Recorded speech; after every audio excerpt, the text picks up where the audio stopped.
আজকে বাংলাদেশের breaking news কি বলেন তো দেখি, কেমন খবর রাখেন দেখি।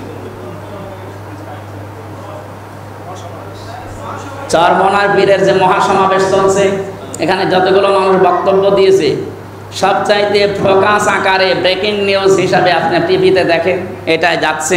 বাংলাদেশ জামাত ইসলামের কেন্দ্রীয় সেক্রেটারি জেনারেল যিনি আছেন অধ্যাপক মিয়া গোলাম পরোয়ার 8 মিনিট বক্তব্য দিয়েছে, 8 মিনিট 12 সেকেন্ড, নড়িয়ে ফেলেছে আজকে। যদি এইটা ভাষা যদি কেউ না বোঝে, সামনে কিন্তু মুসিবত নেমে আসবে, কারণ ওনার এক কথা 100 কথার সমান। উনি তো নিজের থেকে কথা বলছে না, কথা ওনাকে বলানো হচ্ছে। আপনি আজকের থেকে খুব বেশি 3 দিন আগের একটা জরিপ আছে, বাংলাদেশে এখন 7,75,00,000-এর উপরে মানুষ এই দেশে অ্যাক্টিভভাবে চাচ্ছে যে ইসলাম এই বাংলাদেশে কায়েম হোক। অথচ আগস্টের 5 তারিখের আগেও মাত্র 100 জনের 15 জন বলতো যে ইসলাম এই দেশে কায়েম হোক, মাত্র 15 জন। আর এই 11 মাসের জরিপ হচ্ছে এখন, তাও জরিপটা দিয়েছে খ্রিস্টানরা, মাইক্রোসফট খ্রিস্টানরা চালায় এটা। 257টা দেশ আছে তামাম দুনিয়ায়, সব দেশের ওপরে তাদের নজরদারি আছে। বাংলাদেশ নিয়ে তারা একটা রিপোর্ট দিয়েছে যে 11 মাসে মাত্র 3 দিন আগে এখন 100 জনের 77 জন মানুষ বলছে যে আমরা এই দেশে ইসলাম চাই। বাকি আছে কয়জন? বাকি আছে কয়জন বলেন তো? 23 জন। আমার মনে হয় যাহারে ইসলামে মানুষ আসতেছে, ইদা জা নাসরুল্লাহি ওয়াল ফাত ওয়া রাআইতান নাসা ইয়াদখুলুনা ফি দীনিল্লাহি আফওয়াজা। হে নবী, আল্লাহর সাহায্য যখন আসবে আপনি তখন বিজয় দেখতে পাবেন। আল্লাহর সাহায্য না আসলে আপনি আগস্টের 5 তারিখে বিজয় পেতেন না। পৃথিবীর ইতিহাস পাল্টিয়ে দিয়েছে তারা। আমার যতটুকু পৃথিবী সম্পর্কে পড়াশোনা করা আছে, আমি আজ পর্যন্ত শুনি নাই যে পৃথিবীতে একবারে কোনো দেশের যারা দায়িত্বে আছে সব পালিয়ে যায়। কিন্তু এবার আমরা নিজেরা দেখলাম, 510 বছর আগে একবার পালিয়েছিল লক্ষণ শেখ, কিন্তু সবাইকে নিয়ে না, সে পেছন দরজা দিয়ে একা একা। আর এ নিয়ে এমন পালানো পালিয়েছে, সাথে আর কেউ নেই, যা ছিল আন্ডা বাচ্চা সব নিয়ে চলে গেছে। পৃথিবীর ইতিহাস পাল্টিয়ে ফেলেছে। তা আমার এখান থেকে একটা বিষয় মনে আসতেছে, মাত্র 11 মাসে যেভাবে আল্লাহর কোরআনের এই আয়াতটা আমরা বাস্তব প্রতিফলন দেখলাম, রাআইতান নাসা ইয়াদখুলুনা ফি দীনিল্লাহি আফওয়াজা। আল্লাহ কিন্তু দাখলা দেননি, ইয়াদখুলুনা দিয়েছেন। এটা মজারে, বর্তমান, ভবিষ্যৎ, প্রেজেন্ট, ফিউচার। আপনি দেখতে পাবেন যখন আল্লাহর সাহায্য আসবে আর বিজয় এসে যাবে, তার 9টা লক্ষণ। কয়টা?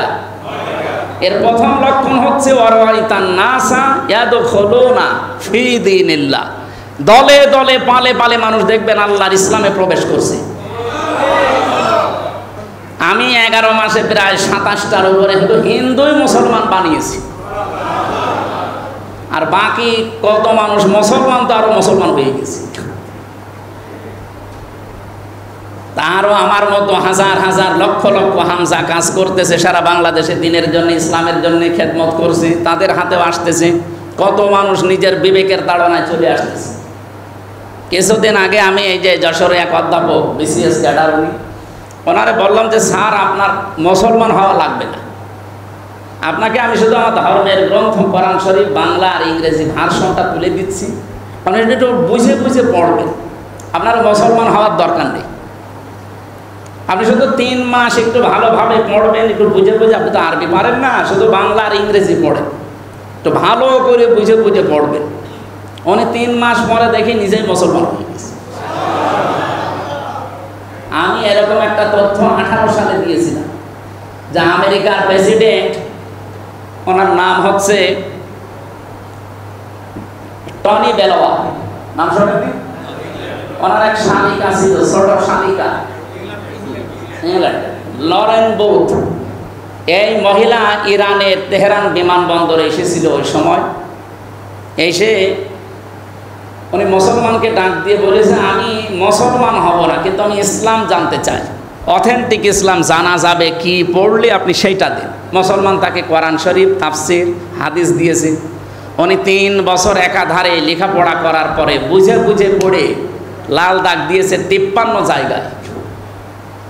শেষ পর্যন্ত উনি মুসলমান হয়ে গেছে। সাংবাদিকরা প্রশ্ন করছে, আপনি একটা খ্রিস্টান, আপনি শিক্ষিতা মেয়ে, আপনি মুসলমান হয়ে যাচ্ছেন মানে? মুসলমানদেরকে তো উগ্র বলে মানুষ, সন্ত্রাসী বলে, জঙ্গি বলে। বলছে দেখেন, আমি ওনাদের চরিত্র দেখে মুসলমান হই। আমি কোরআন শরীফ 3 বছর বুঝে বুঝে পড়েছি, শেষ পর্যন্ত আমি লাল দাগও দিয়েছিলাম। 53 জায়গায় আমার দৃষ্টিতে ভুল, কিন্তু যেখানেই ভুল ধরি দেখে তার পরের আয়াত বা পরের সূরায় আল্লাহ ওই জবাব সে 1500 বছর আগেই দিয়ে দিয়েছে। শেষ পর্যন্ত আমার জীবনের ভুলই ধরা পড়ে গেল। আমি নিজেই এখন বাপ দাদার ধর্ম ছেড়ে মুসলমান হয়ে গেছি। এটা কোরআনে যে ভুল ধরেছিল, লাল দাগ দিয়েছিল 53 জায়গা, এটা কি লরেন বুথ না আমির হামজা? এখন অনেকে ওই লরেন বুথের নাম কেটে দিয়ে আমি বলেছি এই জায়গায় আমাকে দিয়ে চালিয়ে দিচ্ছে যে আমির হামজা ও 53 জায়গায় কোরআনে ভুল ধরেছে, ওর পেছনে নামাজ পড়া হারাম। কার দোষ কার ঘাড়ে চাপাচ্ছে? এগুলা ইউটিউবাররা করে, এদের ভিউ হয়। এবং অনেকে আছে এমন, তারা আমার পরবর্তীতে মেসেজ করে, বলে হুজুর আপনি কিছু মনে করবেন না, কারণ ভাইরাল হতে হলে আপনার নামে কিছু বললে খুব তাড়াতাড়ি মানুষ খায়। এই জন্য আপনার যদি একটু ক্ষতি হয় হালকা পাতলা আপনি একটু মেনে নেবেন, আমি মাঝখান থেকে আমার ভিউ বেড়ে যাক, এই ধান্দায় আছে। দেখেন এই যে 30 লাখ 40 লাখ 1 কোটি মানুষ দেখবে, ওদের টাকা ইনকাম হবে, এদিকে বাস যাবে তো আমার পেছনে বলে নামাজ পড়া হারাম। আমারে যারা প্যাট্রোনাইজ করে আমার পেছনে আছে, তাদের সাথে ইসলাম থাকা উচিত। এত বড় বড় ফতোয়া মানুষ দিচ্ছে। তা আমি যে কথা বলতে চাচ্ছিলাম এই জায়গায়, এই মানুষটাকে আমি শুধুমাত্র 3 মাস সময় দিয়েছিলাম যে আপনার ইসলাম গ্রহণ করা লাগবে না, শুধু আপনি বুঝে পড়বেন।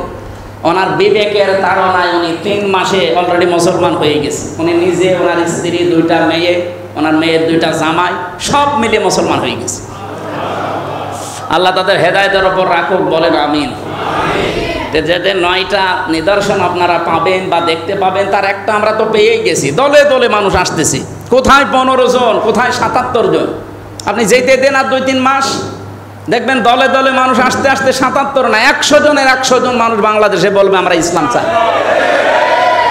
গোবিন্দ পরামানিকের মতো একটা হিন্দু, সে পর্যন্ত বলছে যে আমরা জামাত ইসলামী বাংলাদেশ যদি কোরআন দিয়ে দেশ চালায় আমরা নিরাপদে থাকতে পারি। তো একটা হিন্দু মানুষ যদি এ কথা বলতে পারে, তা আমাদের কি, আমাদের বিবেকে কবে নড়বে? আজকের আয়াত যেহেতু ওই রকম একটা কঠিন আয়াত, আমরা আয়াতের দিকে যাচ্ছি, শুধু এই পয়েন্টটা শেষ করি। আমরা পড়া বাকিটা শেষ করতে গেলে দেরি হয়ে যাবে। তাহলে কবরে যাওয়ার পরে ওমান নাবিজ্জকা, নাবি মানে নাবা থেকে, নাবা শব্দের বাংলা অর্থ হচ্ছে সংবাদ, ইংরেজি হচ্ছে নিউজ। বলেন বলেন। নিউজ লিখতে যে 4টা অক্ষর লাগে, NEWS। আপনি একটু হিসাব করে, আমি চিন্তা ভাবনা করে দেখলাম যে এর ভেতরে সব আছে। N দিয়ে যদি নর্থ ধরেন, E দিয়ে যদি ইস্ট ধরেন, W দিয়ে যদি ওয়েস্ট ধরেন, S দিয়ে যদি সাউথ ধরেন, তো পৃথিবীতে আর কোনো জায়গা বাকি আছে? তার মানে যত কিছুর সংবাদ আল্লাহ নবীদের মাধ্যমে এই দুনিয়ায় পাঠিয়েছে, আপনি স্বীকার করে নিচ্ছেন হাদা নাবিয়্যুনা মুহাম্মাদুর রাসূলুল্লাহ। ইনি যেমন তেমন মানুষ নেই, আমাদের নবী, ওনার যা সংবাদ সব আমি দুনিয়ায় মেনে চলার চেষ্টা করেছি। সুবহানাল্লাহ। কবরে যাওয়ার পরে তো প্রশ্ন যা সবই রাজনীতির প্রশ্ন। তা আপনি কোথায় পাঠাবেন? মরণে পাঠাবেন, মরণে তো আরো যন্ত্রণা। এখানে কোনো জায়গায় না, সব কিছুর মূল কিন্তু এইটা। তা আমার কোরআনের শ্রোতা হিসাবে আমরা যারা এখানে বসে আছি, মুহাম্মাদুর রাসূলুল্লাহকে যদি শুধু এই জগতে মানেন, ওই জগতও আপনার কাজে লাগবে। মরণের পরে যেহেতু শুরু হচ্ছে 3 নাম্বার, 4 নাম্বারে বলা হয় সাইয়্যিদুল আম্বিয়া, নবীর বহু বছর আম্বিয়া। তার মানে শুধু আমরাই নবীকে মানি না নেতা হিসাবে, যত নবী আল্লাহ দুনিয়ায় পাঠিয়েছেন সব নবীরা মুহাম্মাদুর রাসূলুল্লাহকে নেতা মেনেছে এবং সুসংবাদ খোঁজখবরি দিয়ে গেছে আমাদের জন্য। আসতেছে একজন, আসতেছে একজন। 5 নাম্বারে সাইয়্যিদুল মুরসালিন। মুরসালিন মানে যত রাসূল আল্লাহ পাঠিয়েছিলেন, 511 জন রাসূল এই দুনিয়ায় ছিল। 511 জন রাসূলই দুনিয়ায় ঘোষণা দিয়েছে যে আমরা শেষ না, আমরা শ্রেষ্ঠ না, আমার পরেও একজন আসতেছে, তার নাম মুহাম্মাদুর রাসূলুল্লাহ। প্রত্যেক নবী এই সংবাদ তার উম্মতদের কাছে শুনিয়েছে। সম্মানিত মুসল্লি ইকরাম, সুতরাং আল্লাহর ঘোষণা দেওয়া নেতা, আমি ইয়াসিন শব্দের ব্যাখ্যা করছিলাম। আল্লাহর ঘোষণা দেওয়া নেতা এই একজনই। আপনাকে আমি হাতে পায়ে ধরে আহ্বান জানাচ্ছি, ইয়াসিন শব্দ একটু বাংলায় বিস্তারিত ব্যাখ্যাটা পড়ে। অনেকে মনে করে ইয়াসিন সূরা পড়লে 10 খতম কোরআন শরীফের সওয়াব হয়, কিন্তু কি দিয়ে হয়? আপনি ইয়াসিন মানেন না, ওয়াল কোরআনিল হাকিম মানেন না, ইন্নাকা লামিনাল মুরসালিন মানেন না, তানজিল আর আজিজুর রহিম মানেন না, কিছুই মানেন না, তা আপনার সওয়াব কি করবেন আপনি? এগুলো তো মেইনে এই যে 83 না 84টা আয়াত আছে না 87টা, হ্যাঁ 87টা আয়াত না সূরা ইয়াসিন 86। যাই হবে এই কয়টা আয়াতের ভেতরে যে শিক্ষাগুলো আছে এইগুলো তো আপনি মানবেন। তো প্রথমটাই তো আপনার নেই। ইয়াসিন মানে হে নেতা, আল্লাহর ঘোষণা দেওয়া নেতা আপনি মানেন না, আপনি মন মতো একজনের নেতৃত্ব মেনে চলছেন। আমি আপনাকে সাবধান সতর্ক করলাম, আশা করছি আপনার নেতা ঠিক হবে। এমন নেতাকে মেনে যাবেন যেই নেতা জান্নাতে গেলে আপনাকে নিয়ে যেতে পারে। এটা যদি কারো কাছে খারাপ লাগে, রাজনীতি মনে হয় সূরা হুদ, এটা 12 নম্বর পারা 12 নম্বর পৃষ্ঠার 1 নম্বর লাইনের 98 নম্বর আয়াত। যত তাফসীর আছে বাংলাদেশে আমি প্রায় 42টার উপরে আমি মিলিয়েছি। এর বাংলা অর্থ হচ্ছে ইয়াকদুমু কওমাহু ইয়াউমাল কিয়ামাতি ফাআওরাদাহুমুন নার ওয়া বিসাল বিরদুল মাওরুদ। যেই দলের নেতা জাহান্নামে যাবে ওই দলের কর্মী জাহান্নামে যাবে। আপনি আয়াতটা বাংলা, যদিও ফেরাউন সম্পর্কে নাজিল হওয়া, আপনি মিলান তো বাংলাদেশে 73টা দল এখন এই দেশে আছে। যেই দলের নেতা জাহান্নামে যাবে ওই দলের যত কর্মী আছে তার পেছনে সব তার সাথে জাহান্নামে যাওয়া লাগবে। আপনি এবার মিলান আপনি কোথায় যাবেন, আর কাউকে জিজ্ঞাসা করা লাগবে।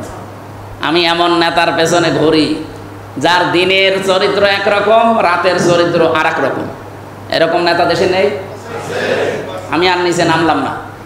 আশা করছি আপনার বিবেকে ধাক্কা দেবে এই কথাটা। সূরা হুদ 98 নম্বর আয়াত।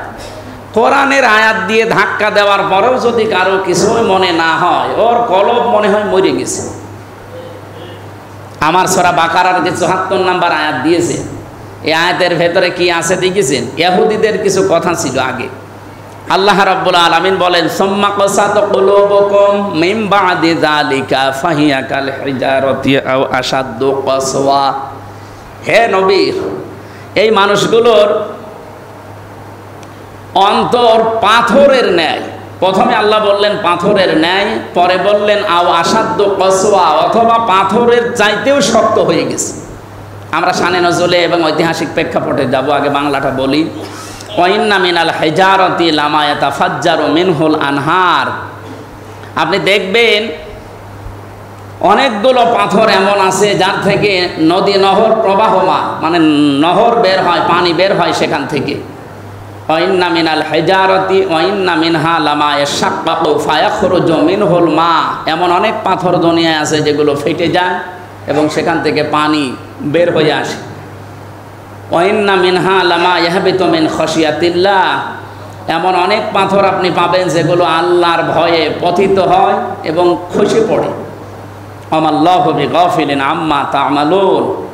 তোমরা যা করো কেউ যদি না জানে, এটার একমাত্র খবর জানে কে? এটা আমার তেলাওয়াতকৃত আয়াতের বাংলা অর্থ ছিল। এর ঐতিহাসিক প্রেক্ষাপট আছে এবং বাস্তব কিছু শিক্ষা আছে। যেহেতু এখন তামাম দুনিয়ায় সবচাইতে মুসলমানদের জঘন্যতম শত্রু হিসাবে কাজ করছে ইহুদিরা। কারা? ওয়ালা তাজিদান্না আশাদ্দান নাসি আদাওয়াতাল লিল্লাযিনা আমানুল ইয়াহুদা ওয়াল্লাযিনা আশরাকু। আল্লাহ তাআলা বলেন, হে নবী, এই পৃথিবীতে ঈমানদার যারা আপনার উম্মত, তাদের জন্য দুইটা জাতি সবচাইতে মারাত্মক এবং ভয়ঙ্কর জঘন্যতম শত্রু হিসাবে তারা কাজ করবে। 1 নম্বরে ইহুদি, 2 নম্বরে মুশরিক। আমার তো মনে হয় আয়াতটা এইমাত্র আল্লাহ নাযিল করল। আপনি তামাম দুনিয়ার দিকে তাকান, তামাম পৃথিবীতে এখন মুসলমানদের জঘন্যতম শত্রু হয় ইহুদিরা নাই মুশরিকরা। ইহুদি এই যে ইসরায়েল আর মুশরিক আমাদের পাশের দাদারা, এরা জীবনেও চাইবে না যে আমাদের উন্নতি হোক। এই জন্য আমাদের উন্নতির পক্ষে যারা অন্তরায় তাদেরকে তারা বেছে নিয়েছিল এতদিন। কিন্তু দেশের মানুষ তো এখন সচেতন হয়ে গেছে। এখন সবাই আমার মনে হচ্ছে মুখে মুখে এই কথা যে আমরা সব কিছু দেখে ফেলেছি, এখন আল্লাহর দিন দেখতে চাই। আর এই কথাটা যখন বেশি বেশি বলা হবে তখন সবচাইতে বেশি আঘাত লাগবে, মনোকষ্ট পাবে, মন খারাপ করবে, বাধা দিতে আসবে কারা? হ্যাঁ, কোরআন থেকে বলছি, এটা সূরা আশ-শুরা 13 নম্বর আয়াতের মাঝের অংশে আছে।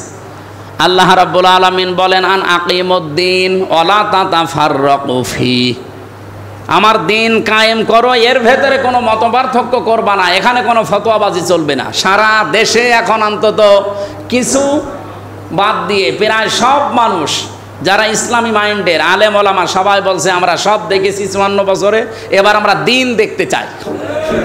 যেহেতু হিন্দু পর্যন্ত এই কথা বলছে, তো মুসলমান তো বলবেই। এই জন্য সবাই বলছে আমরা এবার দিনকে দেখতে চাই, ইসলামকে দেখতে চাই।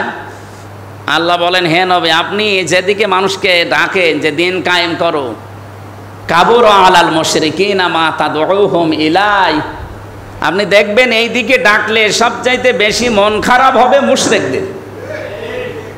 আমি বুঝি না বাংলাদেশে, আমি আমার বাবার রাজনীতি করি না, আমার দাদা যা করতো আমি তা করি না, আমি তো দিনের দিকে ডাকি, দিন কায়েমের কথা বলি। এই কথা শুনলে তো রাগ হবে, খারাপ লাগবে মুশরিকদের। মুসলমান রাগ করে কোন কারণে বলেন তো?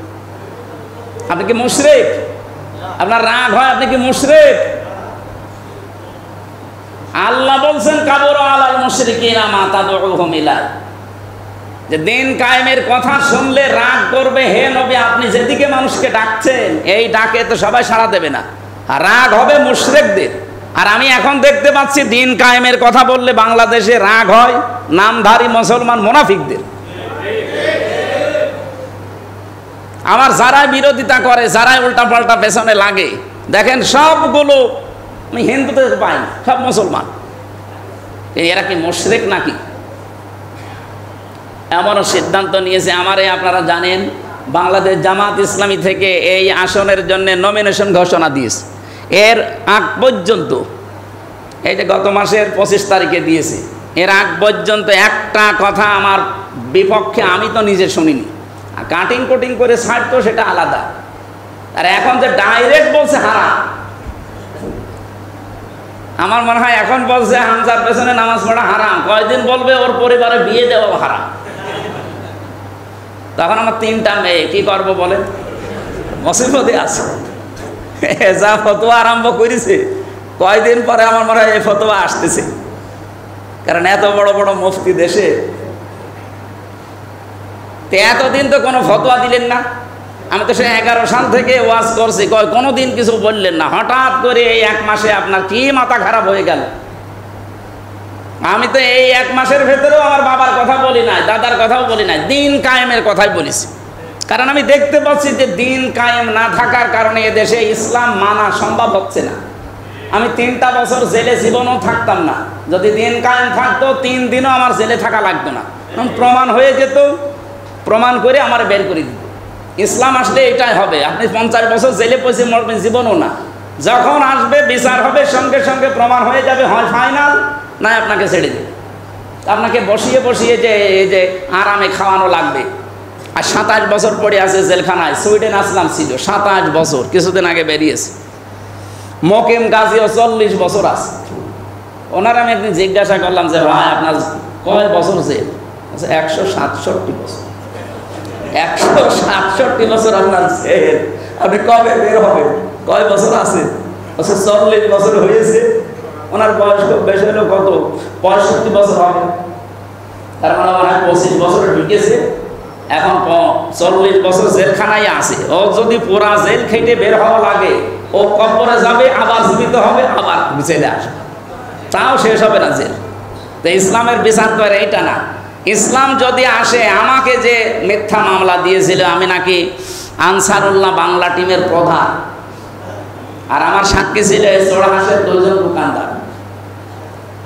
2 জনকে নিয়ে গিয়েছিল পুলিশ তুলে, তাদেরকে বলেছে যে আপনারা সাক্ষী দেবেন, আপনাদের জিনিসপত্র আছে। পরে আগস্টের 5 তারিখের পরে দোকানে যেয়ে বললাম ভাই জীবনে আমার কোনো তো দেখেছি? বলছে মোবাইলে দেখেছি। মোবাইলে দেখি আপনি সাক্ষী দিয়ে দিলে যে আমি বাংলাদেশে আনসারুল্লাহ বাংলা টিমের প্রধান, ও ছাতা যে কি আমি আজ পর্যন্ত জানি না। অথচ ওই যে মিথ্যা জিনিস মাথার উপরে চাপিয়ে 3টা বছর ওরা নষ্ট করে দিল। আমি ভেতরে থাকাকালীন একজনকে জিজ্ঞাসা করেছিলাম, ওখানে জঙ্গি যারা আছে, একটু উগ্র, জঙ্গি বলে বাংলাদেশে কিছু নেই, কিছু উগ্র মানুষ আছে না বুঝে এগুলো করে। একজনকে জিজ্ঞাসা করেছে, ওনার নাম আব্দুল মতি, যে ভাই আপনি কি? আমি আল্লাহর দলের সভাপতি, সারা বাংলাদেশে আল্লাহর দলের উনি প্রধান, তা আপনি সভাপতি আল্লাহর দলের, সেক্রেটারি কি? উনি সভাপতি, ওনার সেক্রেটারি, এদেশে আর কেউ নেই, এই হচ্ছে জঙ্গি। আর আমার দিয়েছিল আনসারুল্লাহ বাংলা টিমের প্রধান। আমি খুঁজতেছি আসলে এ দলের প্রধান কে, আমি আজ পর্যন্ত জানি না। অথচ বেকার এই যে 3টা বছর নষ্ট করে দিল। এইভাবে ইসলাম থাকলে হতো, প্রচার হবে, প্রমাণ হবে, 2 থেকে 3 দিনের ভেতরে ফাইনাল। আমি বাইরের দেশগুলোতে সফর করে দেখেছি, ইসলামের আইন সব জায়গায় নেই, যেখানে হালকা পাতলা আছে সর্বোচ্চ 3 দিন থেকে 7 দিনে বিচার করে দেয়। আমি মালয়েশিয়া সেদিন একটা বিচার দেখলাম। এরপরে হ্যাঁ, মালয়েশিয়াতে সরাসরি তারা সর্বোচ্চ 7 দিন সময় নিয়েছিল, সঙ্গে সঙ্গে বিচার করে শেষ করে দিন। তো এইভাবে বিচার করলে 1,10,000-এর উপরে মানুষ জেল খাটতেছে। অনেকে বেকার, কিছু জানেই না। ইসলামের আইন যদি থাকতো সত্যি এগুলো এই কষ্টটা করা লাগতো না। আচ্ছা, আপনার ফাহাদকে যে মেরেছিল, আমার কুষ্টিয়ার সন্তান, ও সবগুলো আমার নিস্তালা ছিল। মাঝে মাঝে আফসোস করতো, আমি তো 3 বছর তাদের সাথে। এখন বলে যে মাঝে মাঝে যে ভুল করে ফেলেছি, কি করে মানুষের কথা শুনে এগুলো করলাম। এমনকি ওই যে হিন্দুকে যে মেরেছিল বিশ্বজিৎ, শাওন নামে একটা, আমার কুষ্টিয়া খুলনার বাড়ি, কপিল মনিয়া, সেদিন গিয়েছিলাম আমি, মাহফিল ছিল ওই বাজারে। ওর মা আর বাবা শুনতে পেরেছে যে আমির হামজা এসেছে, 2 জন কলেজ স্কুলের শিক্ষক শিক্ষিকা হাও মাও করে এসে কাঁদছে। একটাই ছেলে, এই ভুল পথে যাওয়ার কারণে তার জীবনটাও শেষ। ফাঁসির আসামি ছিল, এখন যাবজ্জীবন। তার মানে এখন কমপক্ষে 30 বছর তার জেল থেকে বের হওয়া লাগবে। অর্জন শাওনের ভাইয়ের বয়স, শাওন আমাদের দায়িত্বে ছিল, ওই লেখালেখি করবে। আমি দেখলাম তার যে বয়স, ও যদি এখনো 30 বছর পরে বের হয়, এখন হয়তো 30-32 হবে, তো 60-62 বছরে বের হলো কি করবে? আর ওর মা বাবাকে পাবে। মাঝে মাঝে যখন ওই লিখতে আসতো নাম, তখন কান্দু, কি করলাম জীবনে, যদি আগের থেকে কেউ আমাকে এভাবে সতর্ক করতো। এই জন্য আমরা ভুল পথে যেন পা না দেই ভাই। আফসোস শুরু হয়ে যাবে ওই সময়, তখন আফসোস করে আর কোনো লাভ হবে না। আমরা যেখান থেকে আরম্ভ করতে চাচ্ছিলাম, এই পৃথিবীতে ইসলাম না থাকার কারণে, বিশেষ করে এই 56,000 বর্গ মাইলে আমরা অনেক কিছু থেকে বঞ্চিত। আজ মেয়েদেরকে কত মানুষ বোঝাচ্ছে যে ইসলাম আসলে কিন্তু ঘরবন্দি হয়ে যাবা, এটা দেখা মিথ্যা কথা। আমির জামাত ডাক্তার শফিকুর রহমান জানিয়েছে, ইসলাম যদি আসে, মেয়েরা যে অধিকার নেয় এখন, এর চাইতে 100 গুণ অধিকার বেশি পাবে। আমার কালকে আমরা কাঞ্চনপুর এলাকায় একটা তাফসির মাহফিল ছিল, সেখানে মেয়েদের কিছু পারিবারিক জীবনের অধিকার আমি তুলে ধরেছিলাম কোরআন থেকে। সত্যি যদি ওইভাবে আমার আল্লাহ কিভাবে দিয়েছেন, এখানে আলেম আছে, অকুলনা ইয়া আদম উসকুন আনতা ওয়া যাওজুকাল জান্নাতা ওয়া কুলা মিনহা রাগাদান হাইসু শি'তুমা। আল্লাহ তাআলা আদমকে বললেন যে বউ বিয়ে করে নিয়েছো, এবার বাড়ি চলে যাও, জান্নাত তোমার বাড়ি, জান্নাতে যাও। কিন্তু সাবধান, আল্লাহ কিন্তু আনতা ওয়া কুলা দেয়নি। আল্লাহ বলেন কোলা দি বচন দিলাম। আল্লাহ রাব্বুল আলামিন যে নারী পুরুষ 2 জনের পক্ষে এই কোলা শব্দ, এই দিয়ে বচন, তার প্রমাণ। আজ বাংলাদেশে নারী পক্ষ, নারী স্বাধীনতা আন্দোলন, নারী বিপ্লব পরিষদ, নারী মুক্তি পরিষদ, 13টা সংগঠন কাজ করছে তাদের অধিকার আদায়ের জন্য। ওরা যে অধিকার দিতে চায়, তার চাইতে 100 গুণ অধিকার আল্লাহ 1,500 বছর আগে কোরআনে দিয়েছে। অকুলা, আল্লাহ বলেন আনতা ওয়াকুলা দিতে পারতাম। এখানে আলেম যারা আছে বলেন তো, আনতা ওয়াকুলা আছে কোরআনে? নেই, একবারে কুলা দিয়েছে। রব্বুল আলামিন জানাতে চান, আদম বউ নিয়ে বিয়ে হয়ে গেছে, বাড়ি যাও, কিন্তু নিজে যা খাবে বউকে ওই মানের খাবার খাওয়ানো লাগবে। নিজে যেই মানের পোশাক পরবে, ওই মানের পোশাক স্ত্রীকে দেওয়া লাগবে। যেই জায়গায় স্ট্যান্ডার্ডে থাকো, ওই রকম জায়গা স্ত্রীকে দেওয়া লাগবে। তা আল্লাহ পাক কিভাবে সমতালি নিয়েছেন, আর আপনি কোন অধিকার চান? শুধুমাত্র পোশাক আশাক, খাওয়া দাওয়া, থাকার জায়গা না।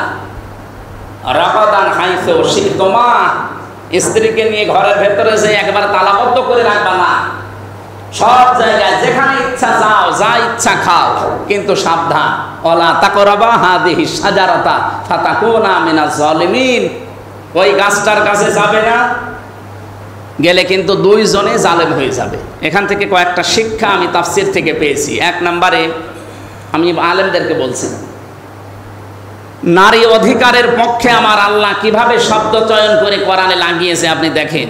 যে মানুষগুলো আজকে মেয়েদেরকে ভয় দেখাচ্ছে যে বাংলাদেশে ইসলাম আসলে তোমাদের ক্ষতিগ্রস্ত করে ফেলবে, ঘর বন্ধ হয়ে যাবে, মন মতো কাজ করতে পারবে না। আজকে একটা ভিডিও দেখছিলাম, এক মহিলা, ও নায়িকা, সিনেমা করে, নাটক করে, ও বলছে বাংলাদেশ জামাত ইসলামী বলে যে ইসলাম এই দেশে কায়েম হলে মেয়েদের অধিকার, তে আমার ইসলাম কায়েম হতে আমার কোনো অসুবিধা নেই, কায়েম হোক, জামাত ইসলাম না, যে ক্ষমতায় আসে আসুক, আমি যে সিনেমা করি, নাটক করি, এটা আবার বন্ধ হয়ে যাবে না? ওর আবার কোন চিন্তা! ওর মতো মানুষকে আমার মনে হয় কোরআন দিয়ে না, ও আল্লাহ সরাসরি এসে যদি ওরে ওয়াজ করে, ওর কিছুই হবে না। কারণ ওর নেশায় হচ্ছে হয় নাটক করবো না সিনেমা করবো। ওইগুলো বাদ দিয়ে আমরা যারা হালকা পাতলা আছি, সেদিন এক মহিলা সমাবেশে বলেছিলাম যে মহিলারা চিঠি দেয় যে আমরা আমাদেরকে এইভাবে একেবারে পর্দার ভেতরে রেখে দেবে, এটা তো, আমি বললাম যে আপনার শরীর মানুষ দেখুক, এটাকে আপনি চান? উনি পর্দার আড়াল থেকে বলছেন না, চাই না। তা আমরা তো এটা চাই। আপনার শরীরকে আল্লাহ বানিয়েছেন আপনার স্বামীর জন্যে, আপনি যত রকমের সাজগোজ করবেন আপনার স্বামীর জন্য করেন, ওইটা সাদকা করার মতো সওয়াব হবে। এটা রেকর্ড হচ্ছে বলে বললাম। কোনো মহিলা যদি নিজের স্বামীকে সন্তুষ্ট করার জন্যে, আকৃষ্ট করার জন্যে সাজগোজ করে, ও আয়নার সামনে বসে চুলমুল ঠিক করে, যা করবে, ওটা মনে করবে যে এই 1-1.5 ঘন্টা আমি সাজগোজ করছি, আমি নফল নামাজের মতো সওয়াব পাচ্ছি। আমার যতটুকু বাস্তবতা, আমার মনে হয় বহু মহিলা এটা করতে চায় না, এই জন্যে তার স্বামীরা পরকীয়া প্রেম করে। আরে ভাই, আপনারা তো জোরে বলতে পারেন ঠিক, এটা রেকর্ড হচ্ছে তো। ওনারা হালকা পাতলা যেন একটু সাজগোজ করে, ওরা সাজেও তো স্বামী বাদ দিয়ে পাবলিকের জন্য। বলেন তো, যেই মহিলা সাজগোজ করে স্বামীর সাথে মার্কেটে যায়, ওকে স্বামী খুশি করার জন্য না পাবলিক? তা আপনি জিনিসপত্র আল্লাহ যা দিয়েছে স্বামীর জন্য, মানুষকে দেখাবেন কোন কারণে আপনি? আবার অনেক স্বামী আছে বলো, ও মনে করে যে আমার বউ শুধু আমি একাই দেখবো, মানুষের হক নেই, মানুষকে দেখিয়ে হক আদায় করে। নাউজুবিল্লাহ। সম্মানিত মুসল্লি কিরাম, আমি যে কথাটা পয়েন্ট আকারে বলতে চাই,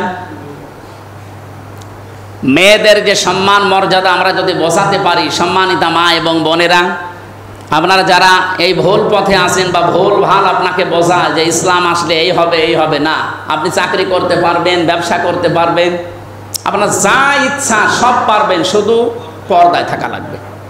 কিসের সাথে বলেন তো? এইটা তো আল্লাহ যেহেতু বানিয়েছে, আল্লাহ আপনার চাইতে ভালো বোঝে। এরপরে আপনি বউ নিয়ে ঘরের ভেতরে তালাবদ্ধ না, আপনি বেড়াতে যাবেন, আপনার বউকে নিয়ে বিভিন্ন অনুষ্ঠানে যাবেন, রাগাদান হাইসু শিতুমা, যেখানে ইচ্ছা যেখানে খুশি যাও, যা ইচ্ছা খাও, সেখানে বউ নিয়ে আপনি বেড়াতেও যেতে পারেন, কিন্তু সাবধান, ওয়ালা তাকরাবা হাদিহি শাজারা, এই গাছটার কাছে যাবে না। গাছ মানে আমরা অনেকেই মনে করি এটা মনে হয় শুধু গন্ধম গাছ, না। শুধুমাত্র যদি গন্ধম গাছের উদ্দেশ্য আল্লাহর হতো, তাহলে কোরআনে আল্লাহ আয়াত নাজিল করে আমাদের শোনাতেন না। এখানে উদ্দেশ্য হচ্ছে আল্লাহর নিষিদ্ধ বর্ডার এই পৃথিবীতে, ওই জায়গায় যেহেতু জান্নাতে বর্ডার একটা ছিল ওই গন্ধম গাছ, পৃথিবীতে আল্লাহর বর্ডার আছে 500। কত? এই বর্ডার হচ্ছে মায়ানমারের বর্ডার, ইন্ডিয়ার বর্ডার, কোন বর্ডার? এই কোরআন শরীফের ভেতরে আছে 500টা বর্ডার দেওয়া আছে নিষিদ্ধ, যেখানে গেলে আপনাকে থমকে দাঁড়ানো লাগবে। আল্লাহর এই নিষিদ্ধ জায়গায় যদি আপনি যান, আপনার স্ত্রীকে এরকম জায়গায় নিয়ে যেতে পারবেন না। বাংলাদেশে বহু অনুষ্ঠান হয় যেখানে গেলে নিজেরও পর্দা থাকে না, স্ত্রীরও পর্দা থাকে না। এরকম বিয়ে নেই? বলেন বলেন।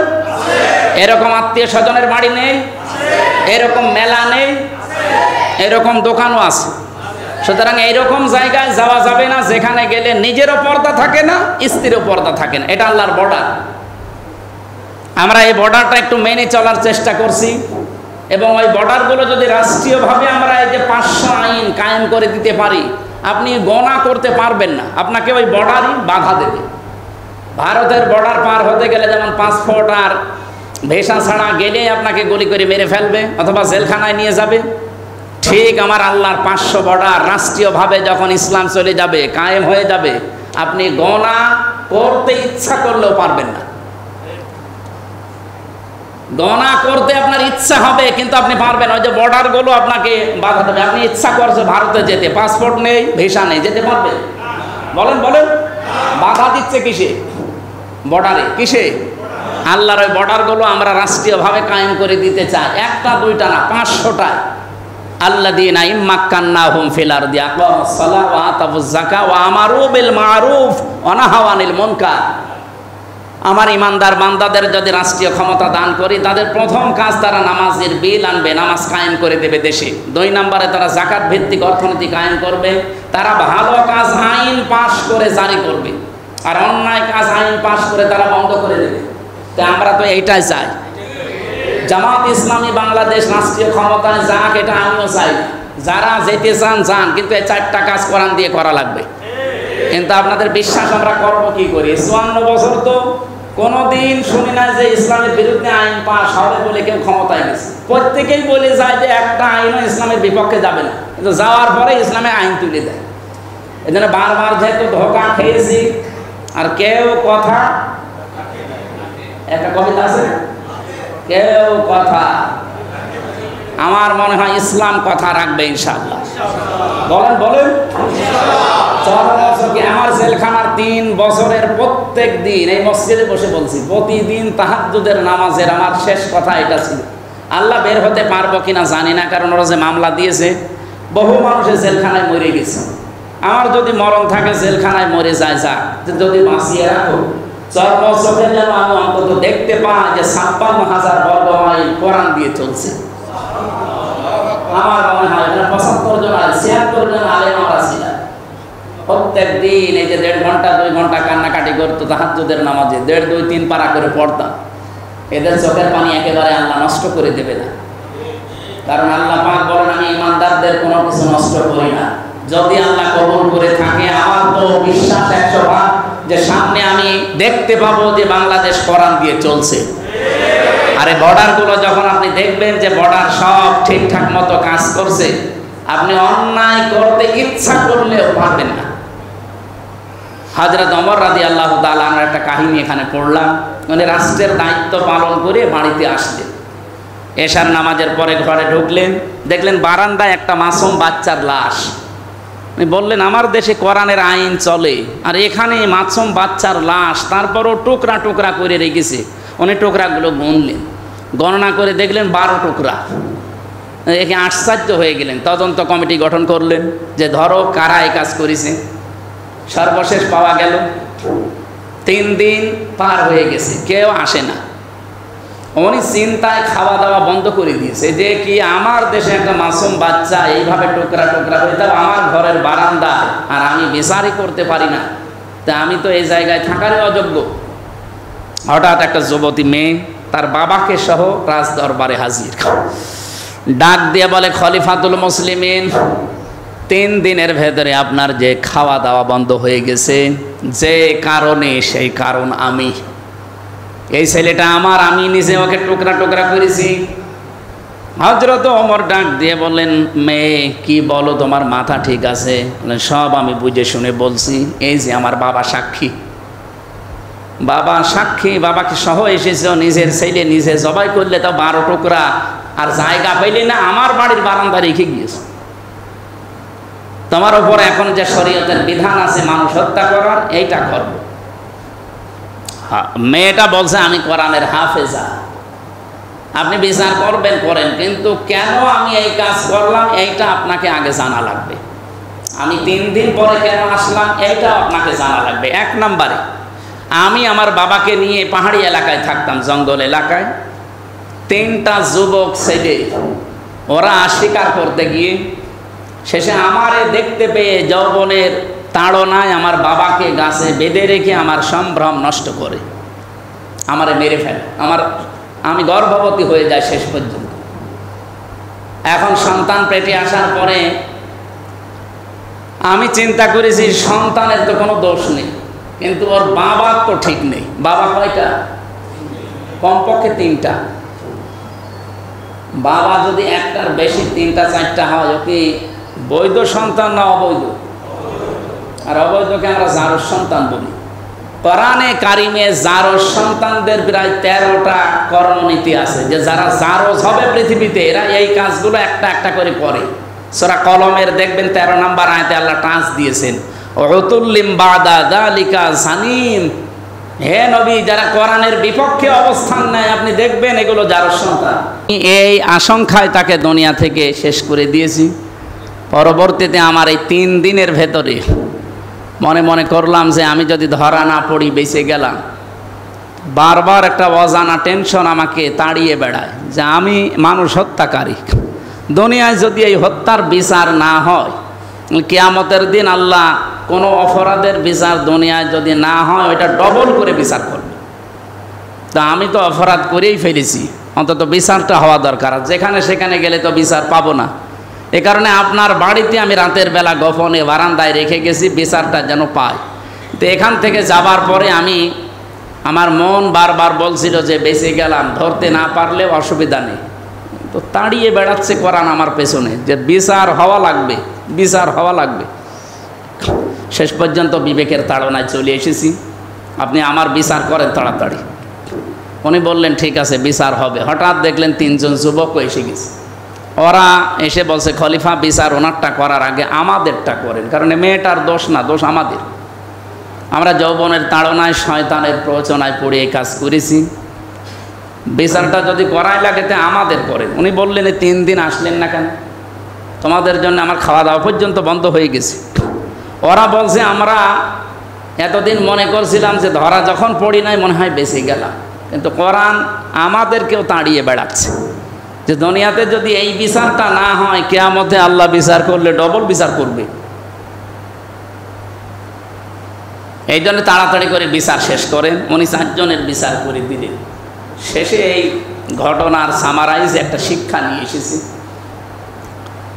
আমরা এখান থেকে। আমি যেটা পেয়েছি বলেন তো, কোরআনে কারিমের বিচার ব্যবস্থা দেশে থাকার কারণে ওরা যদিও 4 জনে কম বেশি অপরাধী, যদিও মেয়েটা না, যারাই অপরাধ করেছিল মেয়েটা পরবর্তীতে অপরাধ করে ফেলেছে। এই অপরাধ করার কারণে এই মানুষগুলো তো বেঈমান হয়ে মরে যাওয়ার কথা ছিল যদি তওবা করার সুযোগ না পেত। তো কোরআন তাদেরকে বাধ্য করেছে দুনিয়ায় বিচার করে গুনাহ মাফ করিয়ে পাক পবিত্র করে আল্লাহর কাছে নিয়ে যেতে। বাংলাদেশের এই জমিনে যদি সত্যি এবার কোরআনে কারিম প্রতিষ্ঠিত হয়ে যায়, এই দেশে যদি সংসদটা কোরআন দিয়ে চলে, 500 আইন যদি এই দেশের সব জায়গায় জারি হয়ে যায়, আপনি অন্যায় করতে ইচ্ছা করলেও পারবেন না, ঘুষ খেতে ইচ্ছা করলেও ঘুষ খেতে পারবেন না, সুদ খেতে ইচ্ছা করলেও সুদ খেতে পারবেন না, ডাকাতি করতে ইচ্ছা করলেও ডাকাতি করতে পারবেন না। আপনাকে বাধা দেবে ওই বর্ডার। তখন এই দেশে যদি হালকা পাতলা গোনা আমাদের হয়েও যায়, কোরআনের খাতিরে আমার আল্লাহ শেষ পর্যন্ত পাক পবিত্র করে আপনার মরণ দেবে। আর আমাদের উদ্দেশ্য তো এটা। সারা পৃথিবীতে আমরা ধরেন ঘুরলাম, কিয়ামত পর্যন্ত হায়াত পেলাম, যদি মরণের পর জাহান্নামে যাওয়া লাগে তো কী লাভ আছে? আমি 10 বছর বাঁচি দুনিয়ায়, কিন্তু মরণের পরে যদি আমি জান্নাত পাই, এইটাই আমার জীবনের সফলতা। আর আমরা সেই সফল বাস্তব পৃথিবী তৈরি করতে চাই কোরআনে কারিম দিয়ে। এখানে পাথরের কিছু কাজকর্মের কথা আমার আল্লাহ দিয়েছেন, যদি একটা জড় পদার্থ। এটা আল্লাহ বলেন এত শক্ত হওয়ার পরেও যদি আমি আল্লাহর ভয়ে কাঁদতে পারে, খসে পড়তে পারে, ফেটে যেতে পারে, তো মানুষের অন্তর কি এর চাইতেও কড়া কঠিন। এখানে যদিও ইহুদিদের কথা বলা হচ্ছে, আমাদের অন্তর যেন ইহুদিদের মতো হয়ে না যায়। 3 নম্বরে যে কোরআনের শ্রোতা যারা কোরআন শুনলেই বিগলিত হয়ে যাবে, সে মানুষগুলোর অজিলাত কুলুবুহুম, অন্তরে কাঁপ ধরবে। আল্লাহ আমাদের এই আয়াত থেকে এখন থেকে যতদিন আসি কোরআন শুনলে যেন আমাদের অন্তরে কাঁপ ধরে, আমাদের ঈমান যা আছে আরও যেন বাড়িয়ে দেয় আল্লাহ। আর আমরা যেন ভরসা তাওয়াক্কুল একেবারে সরাসরি আল্লাহর প্রতি করতে পারি। যেহেতু আমি একটা মাজলুম মানুষ, আর মাজলুমের দোয়া কবুল হয় আপনারা হাদিস থেকে জেনেছেন শুনেছেন। আমি 100% বিশ্বাস করি আগামীতে আল্লাহ এই দেশে কোরআন শরীফের আইন আমাদেরকে দেখাবে ইনশাআল্লাহ। এটা যেন চর্মচোখে দেখে মরতে পারি, আর কিচ্ছু চাই না। আমরা চাই এ দেশে কোরআন শরীফ কায়েম হয়েছে, ওরা বাংলাদেশের 56,000 বর্গ মাইল কোরআনের আইন দিয়ে চলছে। আপনি দেখবেন একটা মিনি জান্নাত হয়ে গেছে। আজ পর্যন্ত তো আমরা দেখি না, এই 54 বছরে দেখেছি। এবার যদি আল্লাহ একটু সুযোগ করে দেয়, এটা ফেরেশতারা সব করবে আর আমরা শুধু সুবহানাল্লাহ পড়বো নাকি? আমাদের কোনো কাজ কারবার নেই। যে যেখানে আছেন আপনারা দায়িত্ব পালন করবেন সচেতন হয়ে। আমি আপনাদের কাছে দোয়া চাচ্ছি যে দায়িত্ব সংগঠন আমাকে দিয়েছে, যদি আল্লাহ ওই পর্যন্ত পৌঁছিয়ে দেয়, আমি দ্ব্যর্থহীন ভাষায় বলতে পারি কুষ্টিয়াকে চাঁদা মুক্ত করা হবে 1 নম্বরে। কুষ্টিয়াতে চাঁদা বলে কিছু থাকবে না ইনশাআল্লাহ।